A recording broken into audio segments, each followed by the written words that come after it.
What does it look like to live by faith? That's a great big question, and there could be a lot of answers for that. The book of Hebrews gives us a really clear answer in chapter 11. And we're going to walk through that in a moment. But if we look at the whole of Hebrews 11, I want you to hear the context to help you follow along. The author gives us example after example of how by faith individuals lived through pain and hardship for the things that are unseen. They're holding on to the hope of that reward. And that is at its root what living by faith means. And so if you'll listen along as I read through Hebrews 11. Now faith is the assurance of things hoped for, the conviction of things not seen. For by it the people of old received their commendation. By faith we understand that the universe was created by the word of God, and so that what is seen was not made out of things that are visible.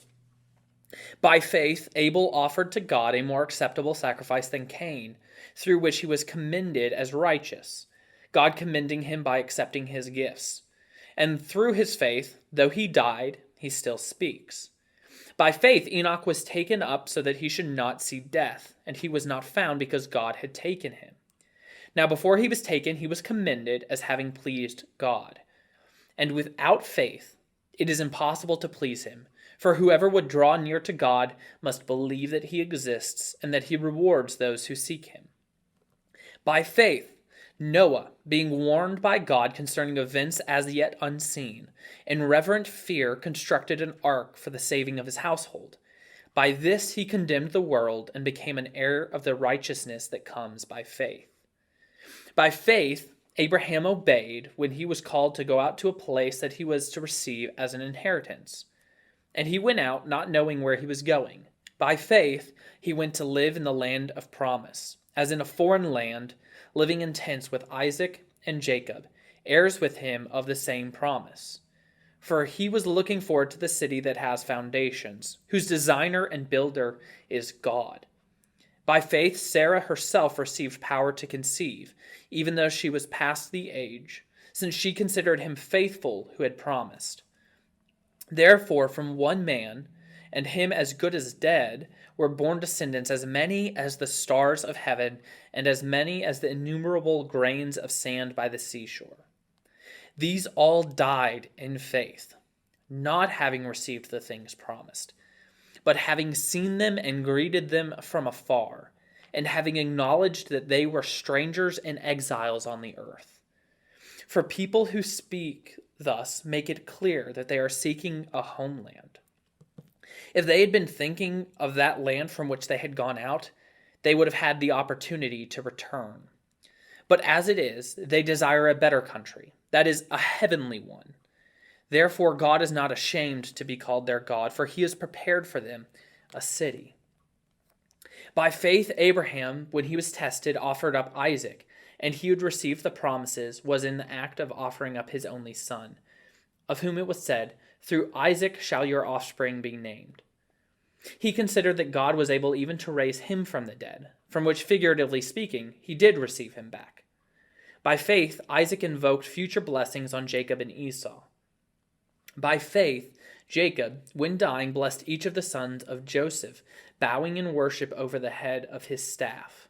By faith Joseph, at the end of his life, made mention of the exodus of the Israelites and gave directions concerning his bones. By faith Moses, when he was born, was hidden for 3 months by his parents because they saw that the child was beautiful, and they were not afraid of the king's edict. By faith Moses, when he was grown up, refused to be called the son of Pharaoh's daughter, choosing rather to be mistreated with the people of God than to enjoy the fleeting pleasures of sin. He considered the reproach of Christ greater wealth than the treasures of Egypt, for he was looking to the reward. By faith he left Egypt, not being afraid of the anger of the king, for he endured as seeing him who is invisible. By faith he kept the Passover and sprinkled the blood, so that the destroyer of the firstborn might not touch them. By faith the people crossed the Red Sea as on dry land, but the Egyptians, when they attempted to do the same, were drowned.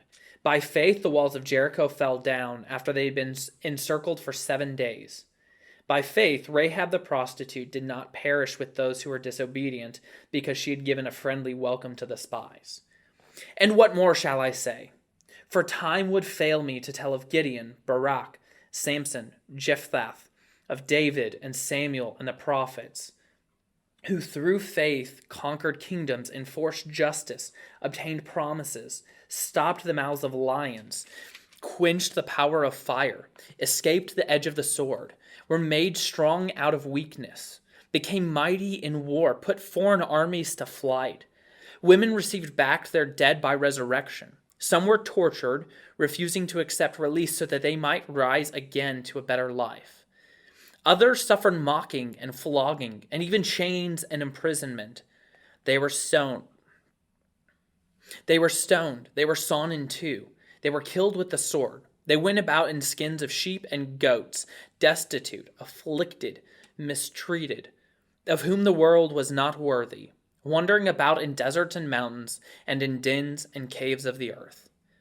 And all these, though commended through their faith, did not receive what was promised, since God had provided something better for us, that apart from us, they should not be made perfect. So what is all being said in Hebrews 11? There's a lot there. There's a lot of stories that explain how by faith these servants of God lived well, and so many of them died having only seen a glimpse of the greater glory yet to come, having only seen a glimpse of the reward which they were promised. But when they died by faith, holding on to that faith, it says, God was not ashamed to be called their God. He has prepared for them a city. By faith, they longed for that better country, their heavenly home, even while fulfilling the commands of God on this earth. They worshiped him. They sacrificed to him. They lived their lives so wholly devoted to the Lord in worship by faith, so that through every affliction imaginable, so that one day they would receive the reward promised to them, so that they one day would be able to rejoice for eternity in heaven with the God who walked with them through every step. The one who promised to them that he would bring them to a heavenly home, that he would build for them a city. They lived by faith. They knew where they were headed in life. There were times where they might have felt lost. They were surrounded by all of these terrible afflictions. They were experiencing all of these hardships, and it is hard to maintain focus during those times, but by faith, they held on, longing for the eternal home, so that regardless of what happened to them in this life, they live by faith to one day receive their reward in full. And all of them were commended through their faith to receive what God has promised to them. My question for you, having read that chapter, is how are you going to live by faith? Through all of the afflictions you're going to encounter in life, through all of the sacrifices you're going to have to make, how are you going to live by faith, setting your hearts not on those things that are seen, but the things that are unseen, for that heavenly reward, the fulfillment of that promise God has given us?